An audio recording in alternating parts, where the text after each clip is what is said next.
In the beginning, God created the heavens and the earth. Now the earth was formless and empty. Darkness was over the surface of the deep, and the Spirit of God was hovering over the waters.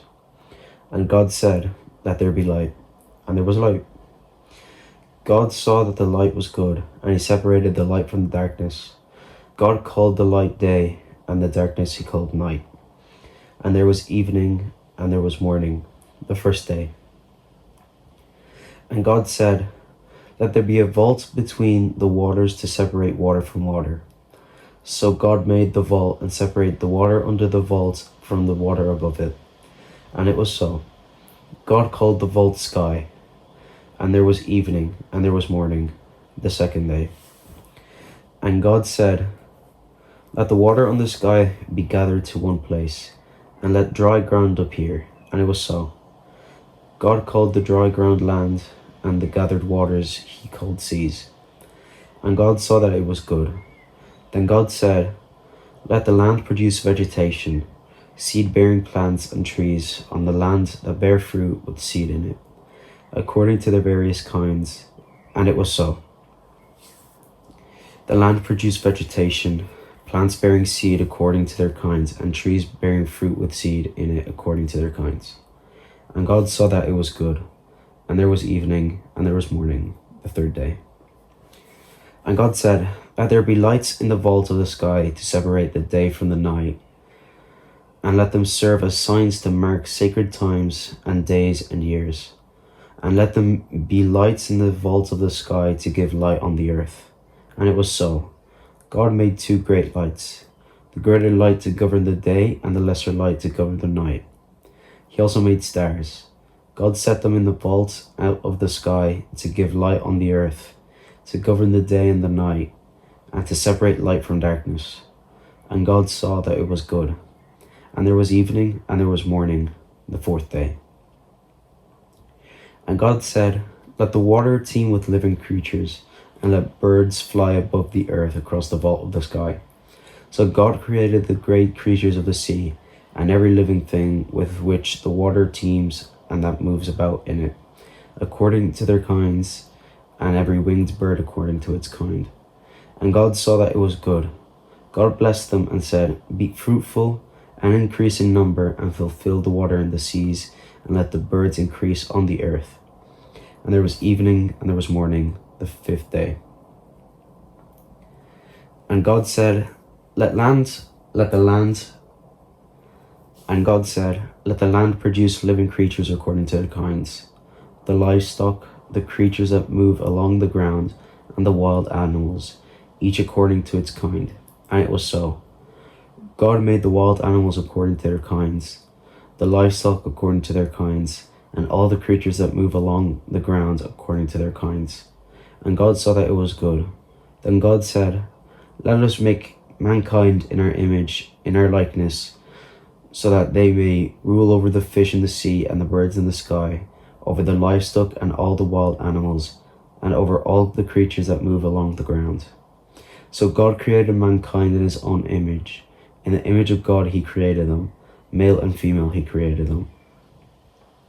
God blessed them and said to them, "Be fruitful and increase in number, fill the earth and subdue it, rule over the fish in the sea and the birds in the sky, and over every living creature that moves on the ground." Then God said, "I give you every seed-bearing plant on the face of the whole earth, and every tree that has fruit with seed in it. They will be yours for food. And to all the beasts of the earth, and all the birds in the sky, and all the creatures that move along the ground, everything that has breath of life in it, I give every green plant for food." And it was so. God saw all that he had made, and it was very good. And there was evening, and there was morning, the sixth day. Thus the heavens and the earth were completed in all their vast array. By the seventh day, God had finished the work he had been doing. So on the seventh day, he rested from all his work. Then God blessed the seventh day and made it holy, because on it he rested from all the work of creating that he had done. This is the account of the heavens and the earth when they were created, when the Lord God made the earth and the heavens. Now no shrub had yet appeared on the earth, and no plant had yet sprung up, for the Lord had not sent rain on the earth, and there was no one to work the ground. But streams came up from the earth and watered the whole surface of the ground. Then the Lord God formed a man from the dust of the ground and breathed into his nostrils the breath of life, and the man became a living being. And the Lord God had planted a garden in the east, in Eden, and there he put the man he had formed. The Lord God made all kinds of trees grow out of the ground, trees that were pleasing to the eye and good for food. In the middle of the garden were the tree of life and the tree of knowledge of good and evil. A river watering the garden flowed from Eden, and from it was separated into 4 headwaters. The name of the first was the Pishon. It winds through the entire land of Havilah, where there is gold. The gold of that land is good, aromatic resin, and onyx are also there. The name of the second river is the Gihon. It winds through the entire land of Cush. The name of the third river is Tigris. It runs through the east side of Ashur, and the fourth river is Euphrates. The Lord God took the man and put him in the Garden of Eden to work it and take care of it.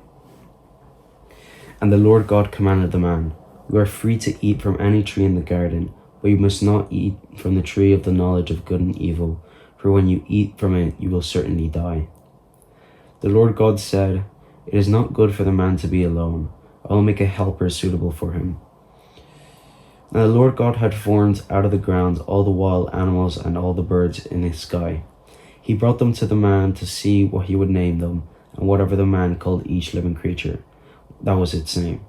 So the man gave names to all the livestock, and the birds in the sky, and all the wild animals. But for Adam, no suitable helper was found. So the Lord God caused the man to fall into a deep sleep, and while he was sleeping, he took one of the man's ribs, and then closed up the place with flesh. Then the Lord God made a woman from the rib he had taken out of the man, and he brought her to the man. The man said, "This is now bone of my bones and flesh of my flesh. She shall be woman, for she was taken out of man." That is why man leaves his father and his mother and is united to his wife, and they become one flesh. Adam and his wife were both naked, and they felt no shame. Now the serpent was more crafty than any of the wild animals the Lord God had made. He said to the woman, "Did God really say you must not eat from any tree in the garden?" The woman said to the serpent, "We may eat fruit from the trees in the garden, but God did say, you must not eat the fruit from the tree that is in the middle of the garden, and you must not touch it, or you will die." "You will certainly not die," said the serpent to the woman. "For God knows that when you eat from it, your eyes will be opened, and you will be like God, knowing good and evil." When the woman saw that the fruit of the tree was good for food and pleasing to the eye, and also desirable for gaining wisdom, she took some and ate it. She also gave some to her husband who was with her, and he ate it. Then the eyes of both of them were opened, and they realized they were naked. So they sewed fig leaves together and made coverings for themselves. Then the man and his wife heard the sound of the Lord God as he was walking in the garden in the cool of the day. They hid from the Lord God among the trees of the garden. But the Lord God called to the man, "Where are you?" He answered, "I heard you in the garden, and I was afraid because I was naked, so I hid." And he said, "Who told you that you were naked? Have you eaten from the tree that I commanded you not to eat from?" The man said, "The woman you put here with me, she gave me some fruit from the tree, and I ate it." Then the Lord God said to the woman, "What is this that you have done?" The woman said, "The serpent deceived me, and I ate."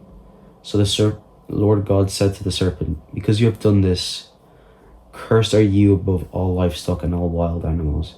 You will crawl on your belly, and you will eat dust for the rest of your life. And I will put enmity between you and the woman, and between your offspring and hers. He will crush your head, and you will strike his heel." To the woman he said, "I will make your pains in childbearing very severe. With painful labor you will give birth to children. Your desire will be for your husband, and he will rule over you." To Adam he said, Because you listened to your wife and ate fruit from the tree about which I commanded you, you must not eat from it. Cursed is the ground because of you. Through painful toil you will eat food from it all the days of your life. It will produce thorns and thistles for you, and you will eat the plants of the field. By the sweat of your brow you will eat your food, until you return to the ground, since from it you were taken. For dust you are, and to dust you will return. Adam named his wife Eve, because she would become the mother of all the living. The Lord God made garments of skin for Adam and his wife and clothed them. And the Lord God said, "The man has now become like one of us, knowing good and evil.